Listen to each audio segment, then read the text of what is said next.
기독교 역사 가운데 바울 다음으로 가장 큰 영향을 끼친 사람은 아마도 어거스틴일 것입니다. 어거스틴은 초등교육을 마치고 15살에 부모 곁을 떠나서 유학을 갔습니다. 나중에는 북아프리카 도시 카르타고에서 공부를 하게 되었는데 이때 그만 신앙을 잃어버렸습니다. 아니, 더 정확하게 말하면 마니교라는 이단에 9년 동안 빠졌습니다. 하나님을 떠난 그는 세상이 주는 쾌락에 심취했습니다. 세상 재미에 푹 빠져서 방탕한 생활을 하다가 급기야 한 여인과 동거를 시작을 했고 18살에 아들을 낳았습니다. 먼 타국에서 공부하는 줄 알았던 아들이 이렇게 방탕한 생활을 하고 있다는 소식을 들은 어머니 모니카의 심정이 얼마나 힘들었을까요? 그녀는 아들의 이야기가 들려올 때마다 말할 수 없는 고통에 짓눌렸습니다. 잠을 편히 잘 수도 없었습니다. 무엇보다 아들이 이단에 빠져서 하나님을 등지고 산다는 그 생각을 하니까 그야말로 가슴이 찢어졌습니다. 믿음을 저버리고 세상 정욕에 빠져서 사는 그 아들을 생각할 때마다 근심의 차원을 넘어서 피를 말리는 고통을 경험했습니다. 이때 모니카는 아들을 위한 간절한 기도를 시작했습니다. 얼마나 절절하게 기도했던지 기도하는 곳마다 눈물로 땅을 적실 정도였습니다. 나중에 어거스틴이 회개하고 나서 쓴 그 유명한 고백록에서 어머니의 기도를 이렇게 기록했습니다. 세상의 어머니들이 죽은 자식을 위해 우는 것보다 더 슬피 울면서 기도했다. 세상의 어머니들이 죽은 자식을 위해서 기도하는 것보다 더 처절하게 모니카는 기도하고 또 기도했습니다. 당연하지요. 아들이 믿음을 떠나 허랑방탕하게 살고 있으니까 어미의 심정에서는 죽은 것이나 마찬가지요. 살아있으면 뭐합니까? 죽은 것이나 마찬가지였죠. 그래서 모니카는 아들을 잃어버린 심정으로 통곡하며 절절하게 기도할 수밖에 없었던 것입니다. 결국 어머니 모니카의 기도를 하나님께서 들어주셨습니다. 어거스틴은 32살에 회심해서 하나님 품으로 돌아왔습니다. 나중에는 히포의 감독이 되어서 76세에 죽을 때까지 하나님을 신실하게 섬겼습니다. 지금까지도 교회 역사에서 큰 족적을 남긴 그런 사람으로 기억되고 있습니다. 오늘 본문에서 바울도 고통을 겪고 있습니다. 우리 9장 1절과 2절 말씀을 한번 읽어보겠습니다. 시작. 내가 그리스도 안에서 참말을 하고 거짓말을 아니하노라. 나에게 큰 근심이 있는 것과 마음에 그치지 않는 고통이 있는 것을 내 양심이 성령 안에서 나와 더불어 증언하노니. 아멘. 바울은 자신에게 그냥 근심이 아니라 큰 근심이 있다고 합니다. 그냥 고통이 아니라 그치지 않는 고통이 있다고 합니다. 이것만 생각하면 하루도 마음 편할 날이 없다고 합니다. 이것 때문에 마음이 계속해서 짓눌려 있다고 합니다. 근심과 고통이 얼마나 컸던지 성령님께서도 내 마음 아신다, 그렇게 말씀하고 있습니다. 그러면 바울은 무엇 때문에 큰 근심과 그치지 않은 고통에 그걸 겪고 있었을까요? 3절에 그 이유가 나옵니다. 나의 형제 곧 골육의 친척을 위하여 내 자신이 저주를 받아 그리스도에게서 끊어질지라도 원하는 바로다. 바울은 자신의 동족이요 친척이었던 이스라엘 백성들이 복음을 거부하고 예수님을 믿지 않는 것 때문에 근심하고 있습니다. 즉 영혼 때문에 고통하고 있습니다. 영혼에 대한 고통이었습니다. 사실 처음부터 바울이 이런 영혼의 고통을 가진 사람은 아니었지요. 오히려 사람들이 예수님을 믿는 것 때문에 고통했던 사람이었습니다. 사람들이 교회를 다니는 것 때문에 화가 났습니다. 그래서 닥치는 대로 성도들과 교회를 핍박했지 않습니까? 예수님을 믿는 사람들을 잡아다가 감옥에 가두고 죽이는데 앞장섰습니다. 스데반 집사님이 돌에 맞아 죽는 그 순교의 현장에도 있었습니다.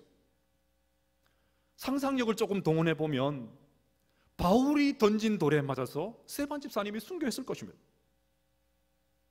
그 정도로 교회라고 하면 치를 떨었던 사람, 그 사람이 바울이었습니다.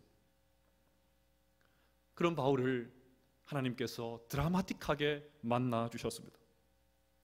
그날도 바울은 예수님을 믿는 사람들을 잡으려고 다메섹으로 가는 길이었습니다.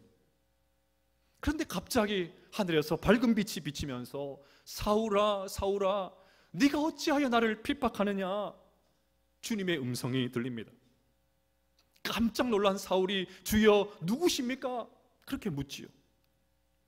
그때 또 나는 내가 박해하는 예수라, 너무나도 선명한, 너무나도 분명한 주님의 음성이 또다시 들립니다. 이 분명한 주님의 음성을 듣고 바울은 그 자리에서 무너졌습니다. 살아계신 예수님을 생생하게 경험했습니다. 이 사건 이후에, 이 기가 막힌 사건 이후에 바울은 구원의 눈을 떴습니다. 예수님께서 메시아라는 사실을 알고 믿었습니다. 자신이 그렇게 쫓아다니면서 죽이려고 했던 그분이 하나님께서 보내신 구원자라는 사실을 알게 되었습니다. 이때부터 인생이 완전히 달라졌습니다. 율법을 아무리 행한다고, 어떤 착한 일을 한다고 구원받는 것이 아니라 오직 예수 그리스도를 믿음으로 구원받는다는 사실을 비로소 깨닫게 되었습니다. 이 사실을 경험한 바울은 로마서에서 수없이 많은 신앙의 고백을 합니다. 로마서 1장 17절은 이렇게 말합니다. 오직 의인은 믿음으로 말미암아 살리라. 5장 8절에서도 말합니다. 우리가 아직 죄인 되었을 때에 그리스도께서 우리를 위하여 죽으심으로 하나님께서 우리에 대한 자기의 사랑을 확증하셨느니라. 8장 1절과 2절에서 이런 감격스러운 고백을 하죠. 그러므로 이제 그리스도 예수 안에 있는 자들에게는 결코 정죄함이 없나니 이는 그리스도 예수 안에 있는 생명의 성령의 법이 죄와 사망의 법에서 너를 해방하였음이니라. 무엇보다 오늘 본문 바로 앞에서 바울은 그 어떤 것도 끊을 수 없는 하나님의 사랑을 절절하게 노래합니다. 누가 우리를 그리스도의 사랑에서 끊으리요? 환난이나 공고나 박해나 기근이나 적신이나 위험이나 칼이라. 기록된 바 우리가 종일 주를 위하여 죽임을 당하게 되며 도살당할 양같이 여김을 받았나이다 함과 같으니라. 그러나 이 모든 일에 우리를 사랑하신 이로 말미암아 우리가 넉넉히 이기느니라. 내가 확신하노니 사망이나 생명이나 천사들이나 권세들이나 현재일이나 장래일이나 능력이나 높음이나 깊음이나 다른 어떤 피조물이라도 우리를 우리 주 예수 그리스도 안에 있는 하나님의 사랑에서 끊을 수 없으리라.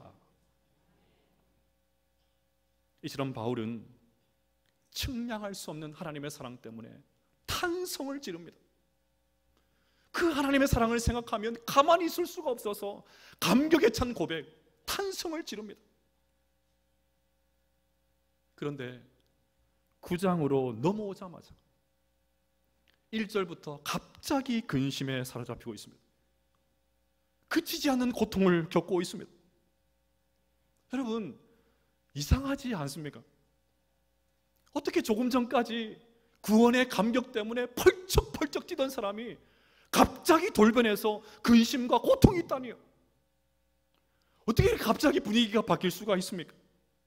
왜 이랬다 저랬다 합니까? 바울이 가지고 있는 구원의 확신이 이것밖에 되지 않습니까? 방금은 그 어떤 것도 그리스도의 사랑에서 끊을 수 없다고 해놓고 이제 와서 내가 자신이 그리스도에게서 끊어질지라도 원하는 바로다. 무슨 말입니까?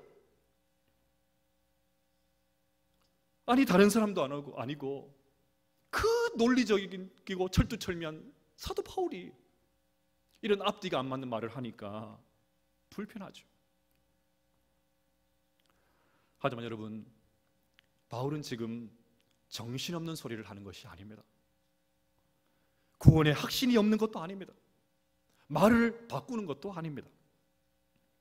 오늘 보면 3절을 현대인의 성경으로 읽어드리겠습니다. 만일 내 동족이 구원만 얻는다면 내가 저주를 받아 그리스도에게서 떨어져 나가는 한이 있더라도 나는 그렇게 되기를 바라고 있습니다. 무슨 말입니까? 바울이 은혜를 체험하고 나서 너무 감격스럽고 좋은데 가만히 생각을 해보니까 나만 좋아할 게 아니라는 것입니다. 나 혼자서 구원받아서 좋아할 것이 아니라는 거예요.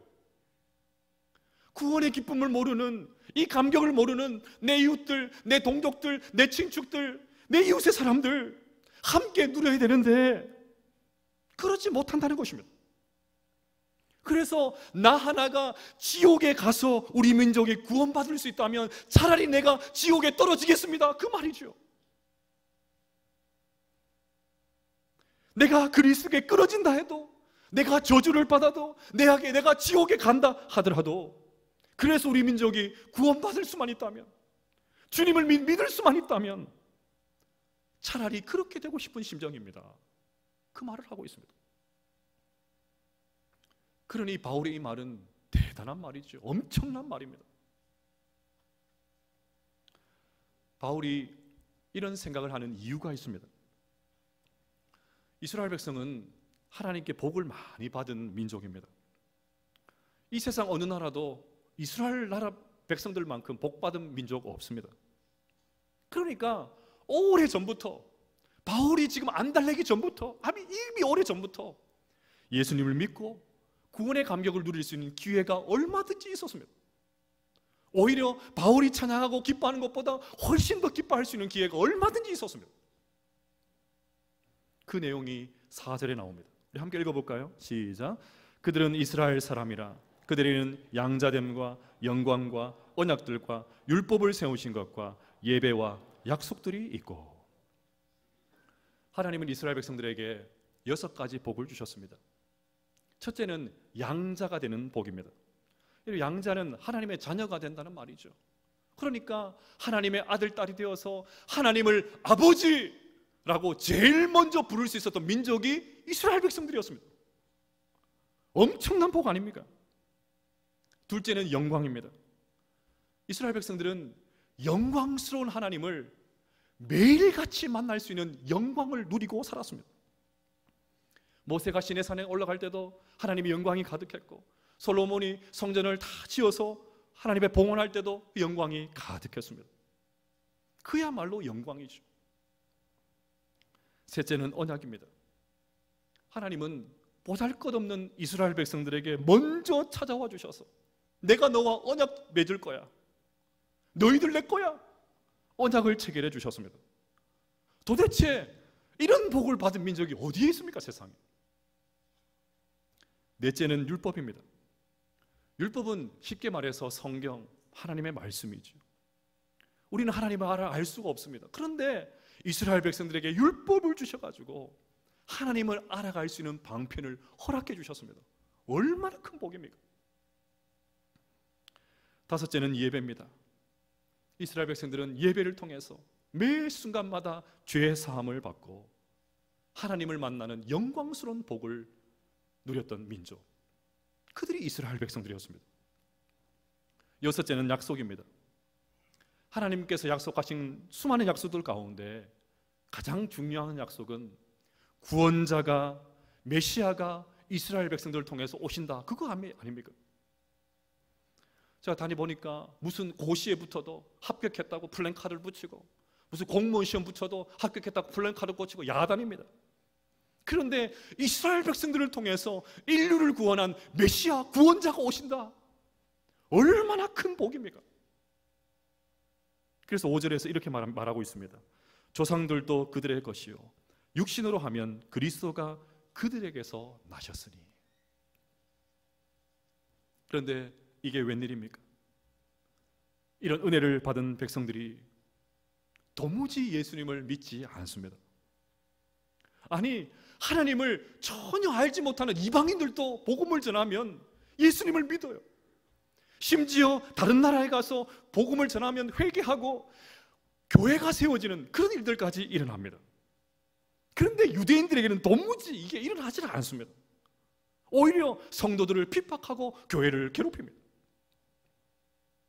그러니 이미 충분한 기회가 있었음에도 불구하고, 이미 하나님으로부터 이 엄청난 복을 받은 그들임에도 불구하고 여전히 완악한 동족을 보면서 바울이 불쌍해서 견딜 수 없는 것입니다.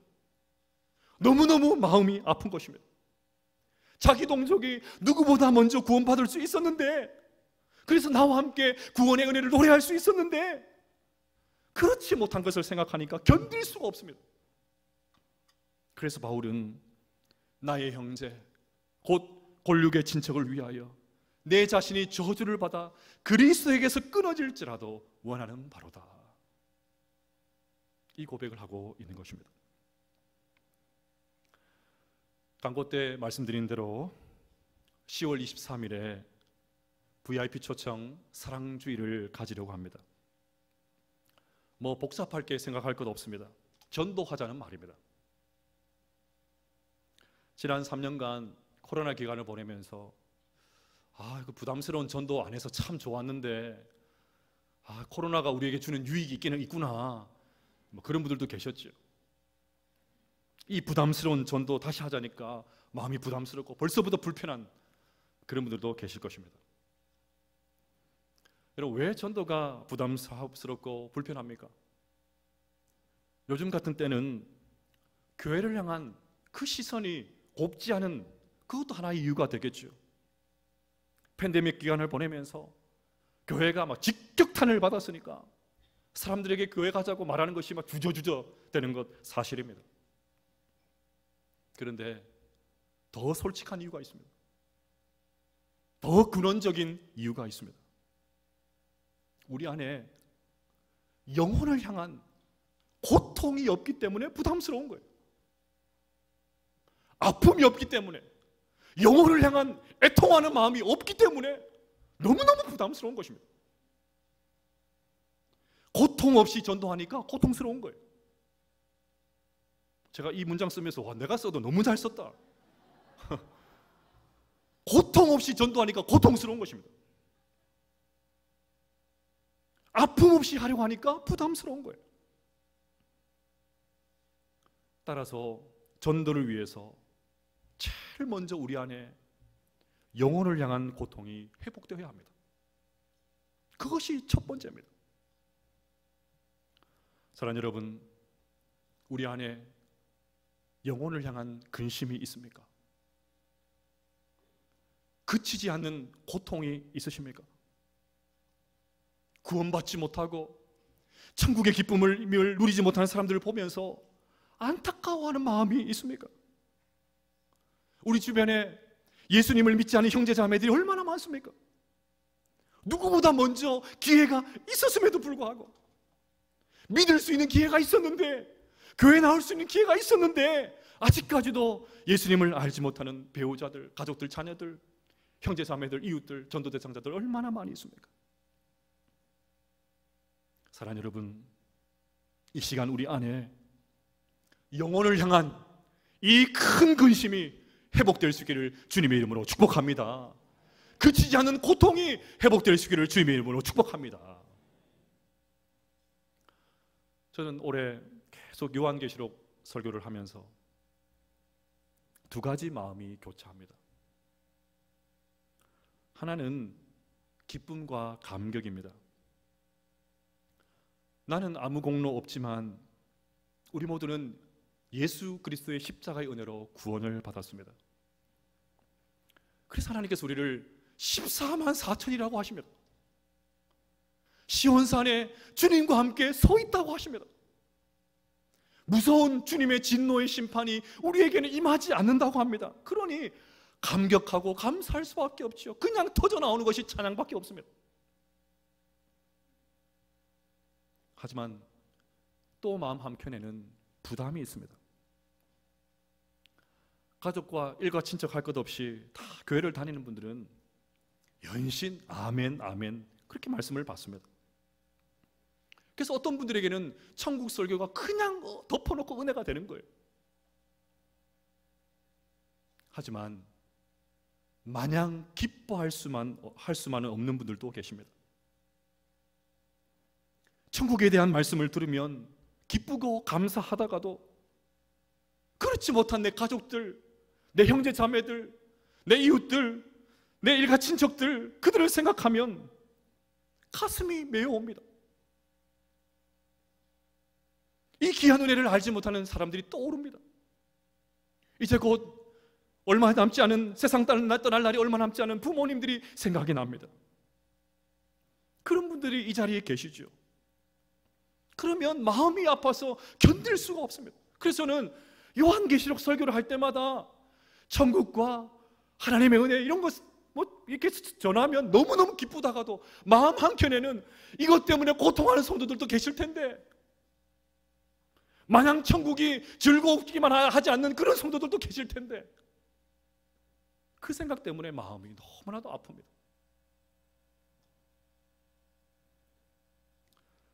우리가 구원의 기쁨을 경험하면 할수록, 천국 소망이 가득하면 할수록 이 영광스러운 구원을 모르는 내 가족들, 형제들, 친구들, 이웃들은 어떻게 할까? 근심이 생기는 것이죠. 따라서 우리 모두는 바울이 가진 이 큰 근심과 그치지 않는 고통을 이미 가지고 있는 사람들입니다. 그 아픔 때문에 전도하는 것입니다. 죽어가는 영혼들 생각하면 너무 안타까워서 그냥 있을 수가 없는 것입니다. 사랑하는 여러분, 그 아픔과 고통을 가지고 이번 VIP 초청 사랑주일에 동참해 주시기를 바랍니다. 그 처절한 고통으로 우리의 VIP를 품고 기도할 때 반드시 하나님의 구원 역사가 일어나게 될 줄로 믿습니다. 또 하나, 저는 오늘 본문을 통해서 바울의 모습이 참 감동적으로 다가온 지점이 있습니다. 지금 바울은 동족 유대인들이 예수님을 믿지 않는 것 때문에 고통하고 있습니다. 그런데 가만히 생각을 해보면 유대인들이 바울에게 해준 것 아무것도 없습니다. 오히려 바울을 핍박했던 사람들이 유대인들이었죠. 사도행전을 읽어보면 바울이 저는 너무 불쌍해요. 어떻게 해서든지 피부치들에게 복음 전하고 하는데 돌아오는 것은 공격과 핍박밖에 없습니다. 대표적인 것이 사도행전 14장 19절입니다. 유대인들이 안디옥과 이고니온에서 와서 무리를 충동하니 그들이 돌로 바울을 쳐서 죽은 줄 알고 시외로 끌어내치니라. 바울이 자기 동네에 와서 사람들이 괴롭힌 게 아니에요. 바울이 다니는 곳은 어디든지 집요하게 따라다니면서 공격했습니다. 바울이 가는 곳마다 따라다니면서 뒤에서 뒤통수를 쳤습니다. 심지어 바울을 죽이지 않고는 먹지도 않겠다 결단한 사람들이 40명이나 되었습니다. 결국 바울의 쫓기듯이, 그것도 죄수의 신분으로 로마로 가야 했지 않습니까? 이처럼 바울은 자신의 동족 유대인들 때문에 죽을 고생을 합니다. 그런데도 바울은 내 형제들, 내 이웃들, 내 친척들 구원받을 수만 있다면, 내가 그리스도에게서 끊어져도 괜찮다, 내 동족만 구원받을 수 있다면 내가 천벌을 받아서 지옥에 떨어져도 괜찮다, 그들이 구원받을 수 있다면 나는 무슨 짓이든지 다 할 수 있다, 그 고백을 하고 있습니다. 어떻게 이런 고백을 할 수 있습니까? 어떻게 자신을 괴롭힌 사람들이 구원받지 못하는 것 때문에 근심하고 고통할 수 있습니까? 차라리 그냥 이렇게 살다가 보란듯이 하나님의 심판을 받는 것이 더 솔직한 인간의 심정이지 않습니까? 그런데도 바울이 이렇게 근심하고 고통하는 이유는 하나밖에 없습니다. 바울이 자신 때문에 근심하시는, 자기 때문에 고통하시는 주님을 만났기 때문입니다. 그래서 바울의 근심은 주님의 근심을 닮은 거예요. 바울의 이 눈물겨운 사랑은 예수님을 닮은 것입니다. 그럼 마가복음 14장 34절 말씀을 읽어봅시다. 시작. 말씀하시되 내 마음이 심히 고민하여 죽게 되었으니 너희는 여기 머물러 깨어 있으라 하시고. 우리 주님은 우리 때문에 고민하셨습니다. 죽을 것 같다고 하십니다. 우리 때문에 고민만 하시고 계신 것이 아니라 진짜 죽어주셨습니다. 죽을 고민을 가지고 정말 우리를 위해서 죽어주셨습니다. 여기에 예수님과 바울의 결정적인 차이가 있습니다. 오늘 보면 3절을 다시 보십시오. 나의 형제 곧 홀육의 친척을 위하여 내 자신이 저주를 받아 그리스도에게서 끊어질지라도 원하는 바로다. 이 말은 아무나 할 수 없는 정말 대단한 고백이죠. 그럼에도 불구하고 이것은 어디까지나 바울의 결심이고 결단이고 소원이었습니다. 하지만 우리 주님은 정말 이 말씀대로 사셨습니다. 정말 이 말씀대로 실행하셨습니다. 우리를 위해서 저주를 받으셨습니다. 우리를 구원하기 위해서 하나님과 끊어지는 고통을 경험하셨습니다. 우리를 구원하기 위해서 모든 것을 쏟아부어 주셨습니다. 주님이 저주를 받아 하나님과 끊어지는 고통을 경험하셨기 때문에 우리가 생명을 얻었습니다. 그 은혜 때문에 오늘도 우리가 은혜의 보좌 앞에 나와서 이렇게 하나님을 예배할 수 있는 엄청난 특권을 누리게 된 것입니다. 할렐루야. 따라서 바울이 자신을 괴롭힌 동족의 구원을 위해서 근심하고 고통하는 이유는 자신 때문에 고통하시는 주님을 만났기 때문입니다. 한 것이라고는 죄밖에 없고 성도들과 교회를 괴롭히고 핍박한 것밖에 없는데 자신을 끝까지 추격해 오셔가지고 만나주셨던 주님, 자기 때문에 고통하셨던 주님, 아파하셨던 주님, 그 주님을 만났기 때문에, 그 십자가의 사랑 때문에 바울은 동족을 끝까지 사랑했던 것입니다. 결국 사랑하면 영혼을 향한 고통이 생깁니다. 사랑하면 전도가 이루어지는 것입니다. 저는 VIP 초청 이 사랑주의를 통해서 우리 모든 성도님들이 이 주님의 사랑, 나를 위해서 아파하셨던 주님, 고통하셨던 주님, 그 주님의 십자가 사랑을 다시 한번 경험할 수 있기를 주님의 이름으로 축복합니다. 그것이 훨씬 더 중요합니다. 오늘날은 성과주의 시대죠. 모든 것을 수치로 환산해서 점수를 매기고 줄을 세우는 시대입니다. 교회도 자유로울 수 없습니다. 전도 행사를 하면 몇 명 왔다, 몇 명 결신했냐, 여기에만 목을 맵니다. 이것을 교묘하게 이용해서 경쟁 구도로 몰아가는 그런 교회들도 있죠. 네, 뭐 그렇게 해서라도 전도하면 좋지요. 하지만 그것보다 더 중요한 것은 나 때문에 고민하시고 아파하셨던 그 십자가의 주님, 그 십자가의 사랑을 다시 한번 절절하게 경험하는 것입니다. 그래서 터져나오는 구원의 기쁨을 가지고 영혼을 향한 근심과 고통으로 이어질 수 있답니다. 그러면 전도가 자연스럽게 이루어지는 것이죠. 말하지 않아도 그냥 전도가 되는 것입니다. 그래서 이번에 8주 가이드북을 만들었습니다. 매주마다 그 질문 앞에 여러분 마음을 세워보십시오.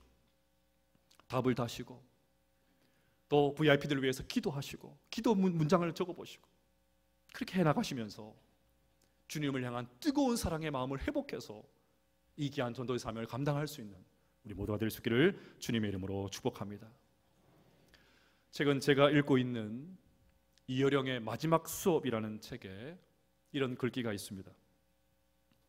이 세대는 핏방울도 땀방울도 아니고 눈물 한 방울이 필요하다네. 지금껏 살아보니 핏방울 땀방울은 너무 흔해. 서로 박터지게 싸우지. 피와 땀이 싸우면 피눈물밖에 안 나와. 피와 땀을 주는 게 눈물이야. 피와 땀이 하나로 어울려야 천리를 달리는 한혈마가 나오는 거라네. 사랑하는 여러분, 영혼을 향한 눈물 한 방울을 흘려보시지 않으시겠습니까? VIP 초청 사랑주일 표를 아름다운 동행이라고 잡았습니다. 가장 아름다운 동행은 이 땅에서 주님과 동행하면서 살다가 천국에서 영원토록 주님과 동행하는 것입니다. 그것이 가장 아름다운 동행입니다. 그런데 이 아름다운 동행을 위해서 우리가 먼저 VIP들과 동행해 주어야 합니다. 이번 가을 우리 교회를 통해서 아름다운 동행의 역사가 일어나게 될 줄로 믿습니다. 바울에게 있었던 영혼을 향한 근심과 그치지 않는 고통을 가지고 우리 모두 VIP들을 향해서 눈물 한 방울을 흘릴 수 있는 우리 모두가 될 수 있기를 주님의 이름으로 축복합니다. 그리하여 우리가 품고 있는 VIP들이 생명의 주님을 만난 역사가 우리 교회를 통해서 일어나는 이 은혜가 올 가을에 일어나게 되기를 주님의 이름으로 축복합니다.